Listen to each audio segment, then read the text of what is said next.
वालेकुम स्टूडेंट्स।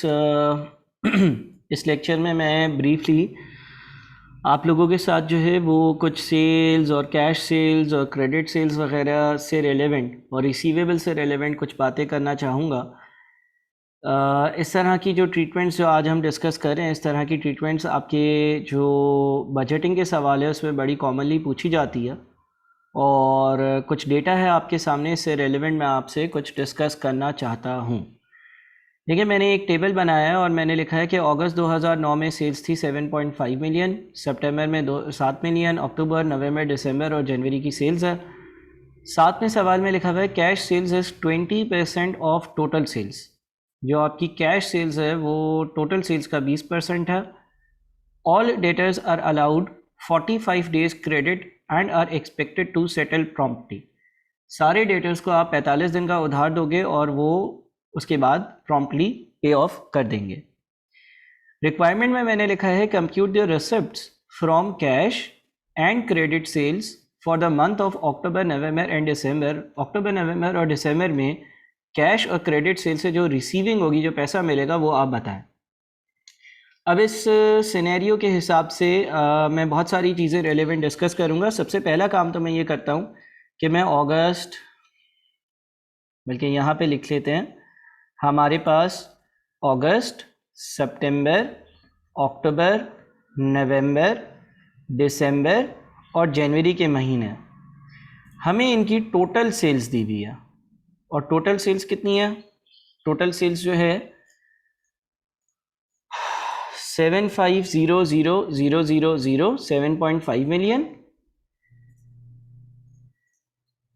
उसके बाद 7 मिलियन, उसके बाद 7.5 मिलियन, उसके बाद 99000000, उसके बाद 108900000 और फिर 100000000।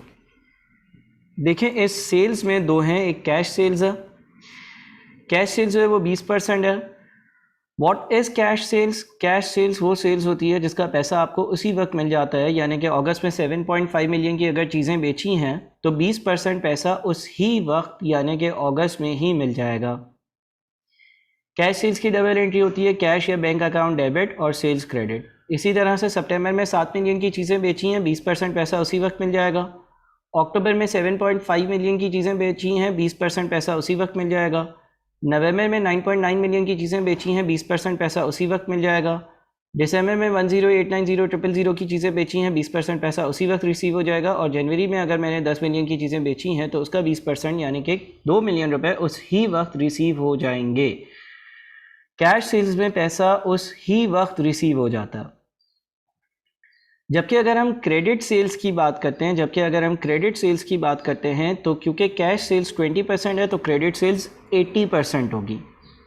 इसका मतलब अगस्त की जो टोटल सेल्स है उसका 80% पैसा, अगस्त की टोटल सेल्स का 80% पैसा क्रेडिट सेल्स है। इसी हिसाब से मैं हर महीने की क्रेडिट सेल्स भी निकाल लेता हूँ। किस हिसाब से? इस हिसाब से कि अगर टोटल सेल्स 100 है तो 20 जो है वो कैश सेल्स है और 80 जो है वो क्रेडिट सेल्स है। ठीक है जी, ये पहली वर्किंग है जो आप अपने पास नोट कर लें। यानी कि जो टोटल सेल्स होती है उसका 20% cash sales, 20% cash sales, 20% cash sales. अगर 20% लेते जाएंगे तो कैश सेल्स आएगी, अगर 80% लेते जाएंगे तो क्रेडिट सेल्स आएगी। कैश सेल्स का पैसा उस ही वक्त आपको रिसीव हो जाता है, क्रेडिट सेल्स का पैसा आपको देर से रिसीव होता है। अच्छा, एक और यहाँ पर चीज़ ऐड कर दूँ। मिसाल के तौर पर लेट से कभी कोई सवाल आपको ये बोले, मिसाल के तौर पर अगस्त की बात करते हैं। अगस्त में सवाल में टोटल सेल्स 7.5 मिलियन है, कैश सेल्स 1.5 है और क्रेडिट सेल्स 6 मिलियन है। लेट से अगर आपके पास कोई पास पेपर का कोई क्वेश्चन आए और उसमें आपको बोल दे कि भाई अगस्त की क्रेडिट सेल्स 6 मिलियन थी और आपसे ये पूछा जाए कि अगस्त की टोटल सेल्स क्या होगी, तो 6 मिलियन जो है ना वो 80 हिस्से रिप्रेजेंट करता है टोटल के। तो आप 6 मिलियन को 80 से डिवाइड करना और आपने क्योंकि टोटल सेल्स यानी कि 100 हिस्से मालूम करने हैं तो 100 से मल्टीप्लाई करना। 6 मिलियन डिवाइडेड बाई 80 इंटू 100।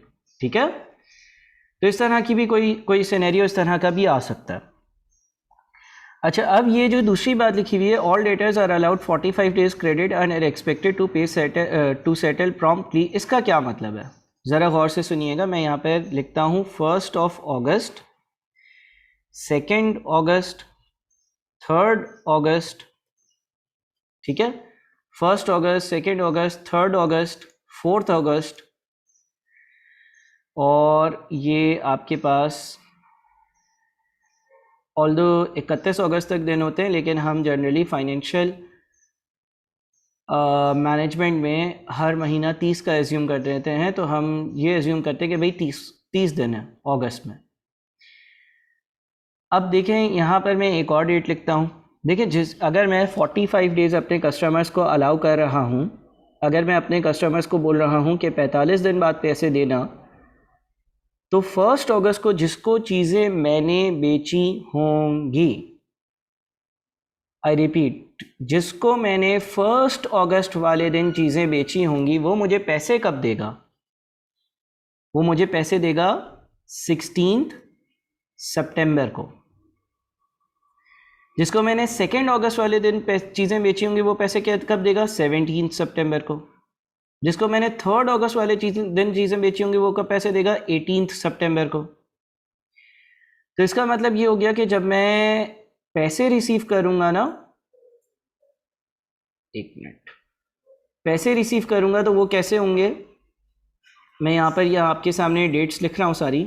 30 सितंबर के बाद 1 अक्टूबर, 2 अक्टूबर, 3 अक्टूबर, ये यहाँ तक आ गया। देखें, ज़रा गौर से देखें, गौर से देखें, गौर से देखें। इसको मैं ग्रीन शेड करता हूँ और बॉक्स में डालता हूँ। इसको मैं येलो शेड करता हूँ और बॉक्स में डालता हूँ।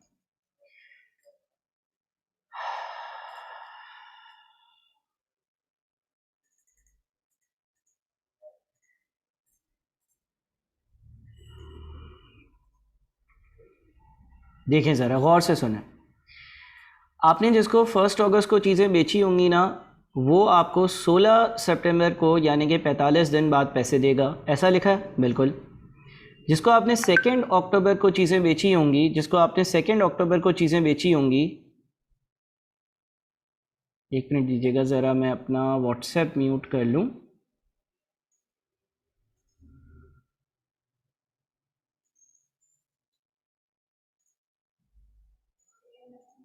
अच्छा जी, जिसको मैंने 2 अगस्त को चीज़ें बेची होंगी, वो मुझे 17 सितंबर को पैसे देगा, 45 दिन बाद। जिसको मैंने 3 अगस्त को चीज़ें बेची होंगी, वो मुझे 18 सितंबर को पैसे देगा, 45 दिन बाद। इसका मतलब इस चीज़ को अगर मैं समराइज़ करूँ ना, तो मैं ये कह सकता हूँ अगस्त के फर्स्ट 15 डेज की सेल्स के पैसे, अगस्त के फर्स्ट 15 डेज की सेल्स के पैसे सितंबर के लास्ट 15 डेज में रिसीव होंगे। अगस्त के फर्स्ट 15 डेज के पैसे सितंबर के लास्ट 15 डेज में रिसीव होंगे।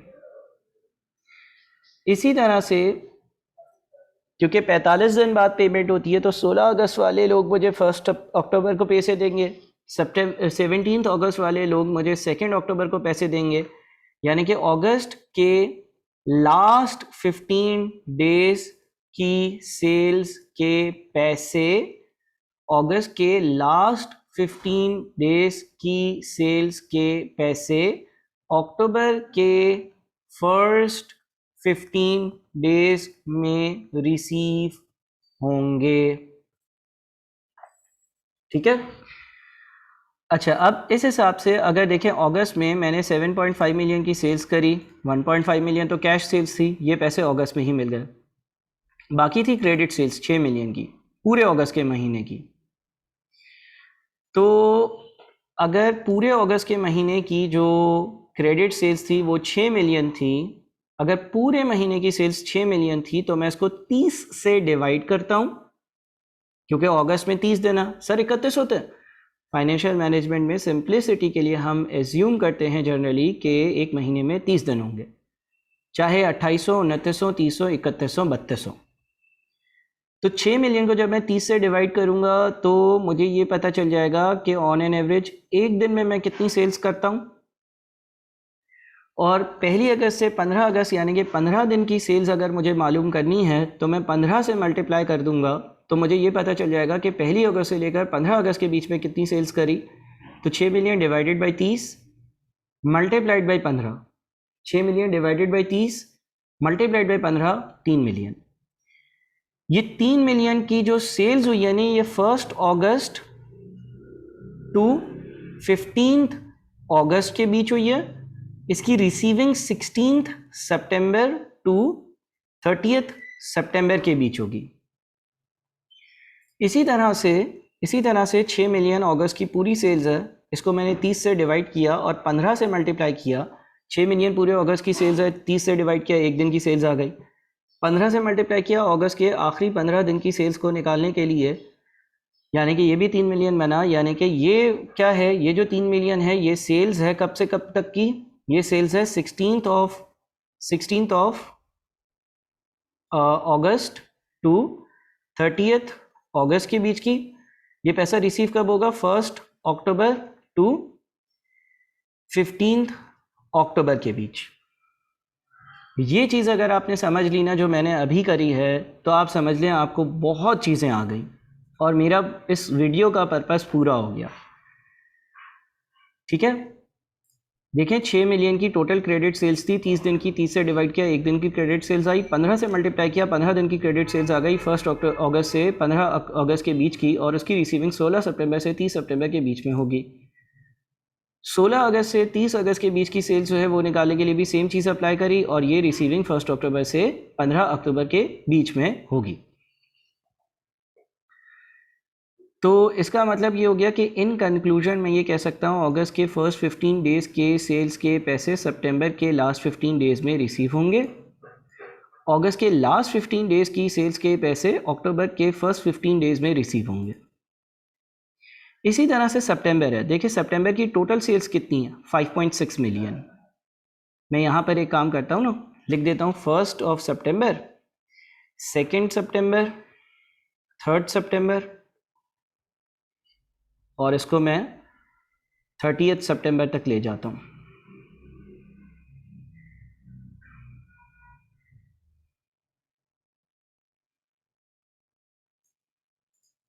ठीक है, अच्छा, जिस 45 दिन उधार का पीरियड है, उधार का पीरियड कितना है, 45 दिन। इसका मतलब जिसको मैंने 1 सितंबर को सेल्स करी होगी उसके 45 दिन कब पूरे होते हैं, 16 अक्टूबर को। देखिए ऊपर से भी कंटिन्यूएशन में, हाँ 30 पहली, 15, 16, यानी कि जिसको मैंने 1 सितंबर को सेल्स करी होगी वो 16 अक्टूबर को पैसे देगा, यस। जिसको मैंने 2 सितंबर को पैसे सेल्स करी होगी वो मुझे 17 अक्टूबर को पैसे देगा, यस। इसको मैं अब ड्रैग डाउन करता हूँ 30 अक्टूबर तक। अक्टूबर के बाद क्या आएगा, 1 नवंबर, ठीक है ना। तो यहाँ से यहाँ पर ये जिसको मैंने 16 सितंबर को सेल्स करी होगी वो 45 दिन बाद 1 नवंबर को मुझे पैसे देगा। जिसको मैंने 17 सितंबर को सेल्स करी होगी वो 2 नवंबर को पैसे देगा। यानी कि ये एक ब्लॉक हो गया, इसको हम येलो कर देते हैं, और ये एक ब्लॉक हो गया जिसको हम ग्रीन कर देते हैं। अगेन सेम चीज़, सेम बात, same technique, same formula, same logic, और वो ये है कि सितंबर के फर्स्ट 15 डेज़ की सेल्स के पैसे, सितंबर के फर्स्ट 15 डेज़ की सेल्स के पैसे अक्टूबर के लास्ट 15 डेज़ में रिसीव होंगे, है ना। सितंबर के फर्स्ट 15 डेज़ की सेल्स के पैसे अक्टूबर के लास्ट 15 डेज़ में रिसीव होंगे, ये आपके सामने। अच्छा सर, और यहाँ पर क्या है, सितंबर के लास्ट 15 डेज की सेल्स के पैसे, सितंबर के लास्ट 15 डेज की सेल्स के पैसे नवंबर के फर्स्ट 15 डेज में रिसीव होंगे। देखिए यहाँ पर ये मैंने लिखा हुआ। अब अगेन आप देखेंगे सितंबर में जो मेरी क्रेडिट सेल्स है वो 5.6 मिलियन है। सितंबर में मेरी जो क्रेडिट सेल्स है ना वो 5.6 मिलियन है, बिल्कुल 5.6 मिलियन है। तो क्या होगा कि 5.6 मिलियन पूरे महीने की सेल्स है, डिवाइडेड बाय 30 एक दिन की अमाउंट आ जाएगी, मल्टीप्लाइड बाय 15 तो पहले 15 दिन की सेल्स 2.8 मिलियन। इसी तरह से 5.6 मिलियन पूरे महीने की सेल्स है, डिवाइडेड बाय 30 एक दिन की सेल्स आ जाएगी, मल्टीप्लाइड बाय 15 आखिरी 15 दिन की सेल्स की वैल्यू 2.8 मिलियन। यानी कि सितंबर के पहले 15 दिन की जो सेल्स है जो कि 2.8 मिलियन है, उसके पैसे अक्टूबर के आखिरी 15 दिन में रिसीव हो जाएंगे, और सितंबर के आखिरी 15 दिन की जो सेल्स है उसके जो पैसे हैं वो नवंबर के पहले 15 दिन में रिसीव हो जाएंगे, विच इज़ 2.8 मिलियन।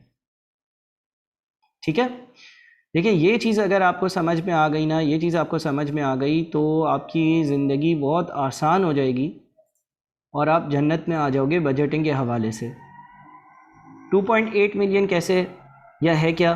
देखिए 2.8 मिलियन पहले 15 दिन जो सितंबर है उसकी क्रेडिट सेल्स है, जिसके पैसे अक्टूबर के आखिरी 15 दिन में मिलेंगे। पूरी लॉजिकली मैंने चीज़ें आपके सामने डेमोन्स्ट्रेट कर दी। अब आपने क्या करना था, आपने ये बताना था कि अक्टूबर, नवंबर और दिसंबर में कितने पैसे रिसीव होंगे। अक्टूबर, नवंबर, दिसंबर। कैश सेल्स के पैसे तो उसी वक्त रिसीव होते हैं। यस, कैश सेल्स के पैसे उसी वक्त रिसीव होते हैं, यानी कि अक्टूबर की जो कैश सेल्स है 1.5 मिलियन, नवंबर की जो कैश सेल्स है वो 1.98 और दिसंबर की जो कैश सेल्स है वो 2.78, ये उसी वक्त रिसीव होंगे। क्रेडिट सेल्स का क्या होगा? क्रेडिट सेल्स का क्या होगा? क्रेडिट सेल्स का क्या होगा? अगर हम इस सीक्वेंस से चलें तो अगस्त के 15 दिन के पैसे सितंबर के आखिरी 15 दिन में मिलने हैं, ये हमारे लिए रेलेवेंट नहीं है, क्योंकि हमें जो बजट बनाना है वो अक्टूबर, नवंबर और दिसंबर का बनाना। ठीक है,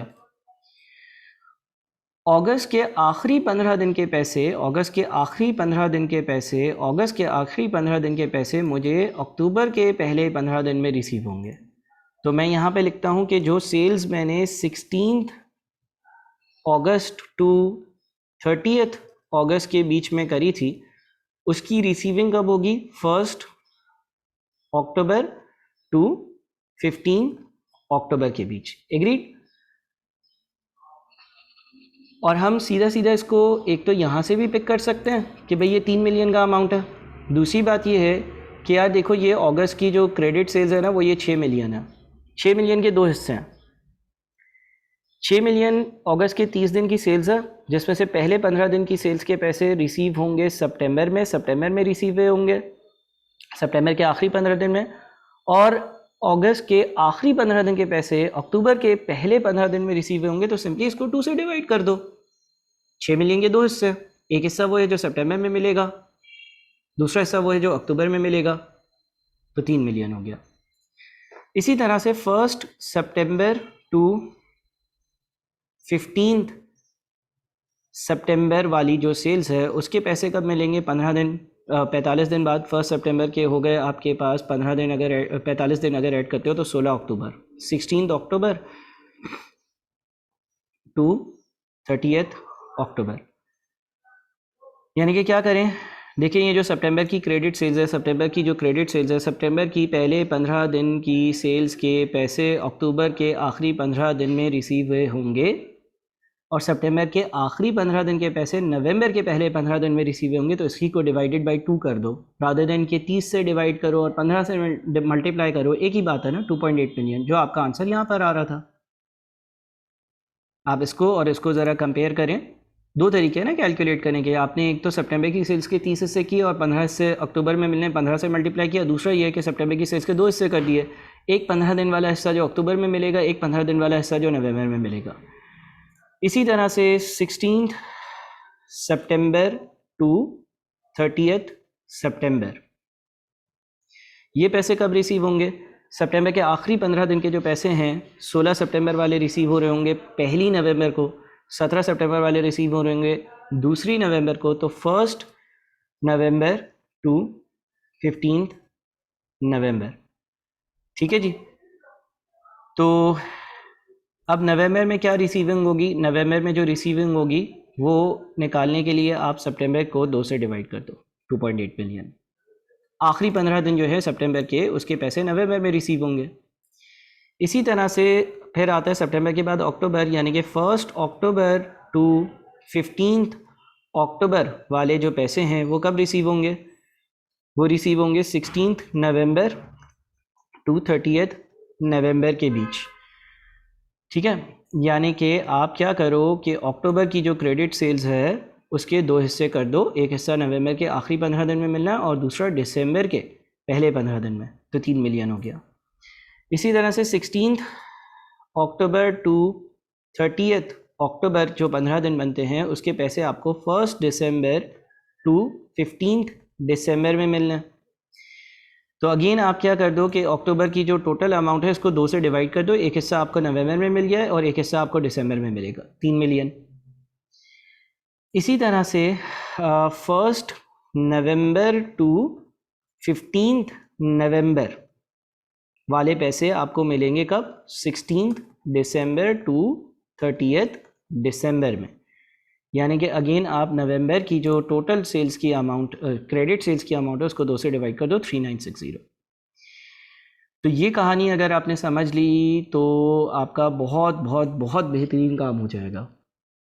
ठीक है, अच्छा एक तो ये कहानी समझनी थी, ठीक है ना, और ये बड़ी एक कॉमनली पूछी जाने वाली प्रॉब्लम है। दूसरी चीज़ ये है कि लेट से अगर मैं आपसे ये पूछूं कि रिसीवेबल्स बैलेंस एज एट 1 अक्टूबर 2009 का अमाउंट कितना होगा। रिसीवेबल्स हमारे करंट एसेट्स होते हैं और रिसीवेबल्स का मतलब ये होता है कि जिन लोगों से मुझे पैसे लेने हैं। अब मेरा सवाल आपसे ये है कि 1 अक्टूबर 2009 वाले दिन, यानी कि अक्टूबर का ओपनिंग बैलेंस पूछ रहा हूँ मैं रिसीवेबल्स का, 1 अक्टूबर 2009 वाले दिन, या आप कह लो कि जो आपका अल्लाह भला करे 30 सितंबर का क्लोजिंग होगा, वो कितना होगा। अब ज़रा गौर से सुनिएगा। देखिए अगस्त में आपने 7.5 मिलियन की चीज़ें बेची, बिल्कुल बेच दी। उसमें से 20% यानी कि 1.5 मिलियन कैश सेल्स था, बिल्कुल था।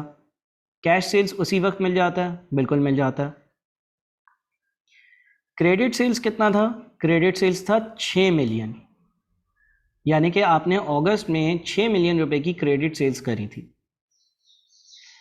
अच्छा, जो आपने अगस्त के पहले 15 दिन की क्रेडिट सेल्स करी थी, उसके पैसे आपको सितंबर के आखिरी 15 दिन में रिसीव हो गए थे, बिल्कुल। लेकिन जो क्रेडिट सेल्स आपने 16 अक्टूबर से 30 अक्टूबर के बीच में करी, उसके पैसे आपको अक्टूबर के पहले 15 दिन में मिलेंगे। तो जब मैं रिसीवेबल्स का बैलेंस कैलकुलेट करूंगा ना, तो उसमें एक चीज़ होगी फ्रॉम अगस्त क्रेडिट सेल्स। मेरा जो 1 अक्टूबर का या 30 सितंबर का क्लोजिंग रिसीवेबल होगा वो कुछ इस तरह से होगा कि देखो, जो मैंने अगस्त में टोटल क्रेडिट सेल्स करी है ना, उसमें से अगस्त के पहले 15 दिन के पैसे तो सितंबर के आखिरी 15 दिन में रिसीव हो गए, तो वो रिसीवेबल में नहीं आएंगे 30 सितंबर को, क्योंकि रिसीव हो गई एक चीज़ तो वो रिसीवेबल नहीं रहा, कस्टमर ने पैसे दे दिए। लेकिन अगस्त के आखिरी 15 दिन के पैसे अक्टूबर के पहले 15 दिन में आएंगे, तो वो मेरे पास रिसीवेबल होगा। यानी कि अगस्त की जो क्रेडिट सेल्स है उसमें से 16 अगस्त टू 30 अगस्त के बीच में जो मैंने सेल्स करी है वो मेरा 1 अक्टूबर को रिसीवेबल होगा। रिसीवेबल वो अमाउंट होता है जो मिलना है, यानी कि 6 मिलियन का सेकंड वाला हिस्सा, फर्स्ट वाला हिस्सा तो सितंबर के पहले आखिरी 15 दिन में मिल गया, दूसरा वाला हिस्सा जो है वो अक्टूबर के पहले 15 दिन में मिलना था, तो 3 मिलियन। ठीक है, ये बात समझ में आती है। और देखिए क्योंकि ये रिसीवेबल था इसीलिए तो ये यहाँ पर रिसीव भी हुआ। देखिए आपको अक्टूबर में क्या पैसे रिसीव हो रहे हैं, अगस्त की आखिरी 15 दिन के पैसे जो है वो अक्टूबर के पहले 15 दिन में रिसीव हो रहे हैं, 3 मिलियन 3 मिलियन। अच्छा, दूसरी क्या चीज़ रिसीव होगी, फ्रॉम सितंबर क्रेडिट सेल्स, यानी कि 1 सितंबर टू 30 सितंबर। क्यों सर? देखो जिसको आपने 1 सितंबर को सेल्स करी है और 15 सितंबर तक सेल्स करी है, वो आपको पैसे देगा 16 अक्टूबर से लेकर 30 अक्टूबर के बीच, यानी कि 1 अक्टूबर को उसको सेल्स हो गई होगी और 1 अक्टूबर से पहले उसको सेल्स हो गई होगी, 1 अक्टूबर से पहले उसको सेल्स हो गई होगी, 1 अक्टूबर से पहले उसको सेल्स हो गई होगी 1 सितंबर और 15 सितंबर के बीच में, लेकिन 1 अक्टूबर को वो पूरा का पूरा पैसा मुझे रिसीव करना था। यानी कि एक बात तो ये हो गई कि ये जो 5.6 मिलियन सितंबर की क्रेडिट सेल्स है, इसका आधा अमाउंट जो मुझे 16 अक्टूबर से 30 अक्टूबर के बीच में रिसीव होना है, डेफिनेट सी बात है वो मेरा एक रिसीवेबल है एट 1 अक्टूबर। और जो सितंबर के आखिरी 15 दिन में सेल्स करी है उसके पैसे तो नवंबर में मिलना है, तो वो भी एट 1 अक्टूबर जो है, एट 1 अक्टूबर जो है वो भी मेरा रिसीवेबल में होगा। तो इस हिसाब से मेरे जो टोटल रिसीवेबल्स एट 1 अक्टूबर होंगे ना, वो 8.6 मिलियन होंगे। ठीक है, बाकी मैं एक और काम कर देता हूँ, मैं अगस्त की कुछ डबल एंट्रीज पास कर देता हूँ, अगस्त की कुछ डबल एंट्रीज पास कर देता हूँ। देखें अगस्त में क्या डबल एंट्रीज पास हुई होंगी। अगस्त में एक तो कैश सेल्स हुई है, एंट्री क्या पास हुई होगी, cash debit 1.5 million, sales credit 1.5 million. उसके बाद आपने अगस्त में क्रेडिट सेल्स भी करी, उसकी एंट्री क्या पास हुई होगी, debtors debit 6 million, sales credit 6 million. ठीक है, अच्छा अगस्त की जो क्रेडिट सेल्स है उसके पैसे अगस्त में रिसीव नहीं हुए, तो अगस्त का ये आपकी 2 ही डबल एंट्रीज होंगी। ठीक है ना, और मैं एक काम करता हूँ कि मैं डेटर्स का भी अगर अकाउंट बना दूँ, यहाँ पर मैं डेटर्स का भी अकाउंट बना दूँ अगर,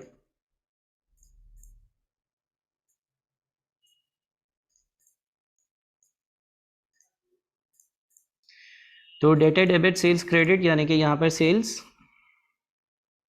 6 मिलियन, और अगस्त में अगर अकाउंट क्लोज होता है, अगस्त में और कोई एंट्री नहीं है इस अकाउंट में, अगस्त में कोई और एंट्री नहीं है, तो यही मेरा अगस्त का कैरी डाउन होगा।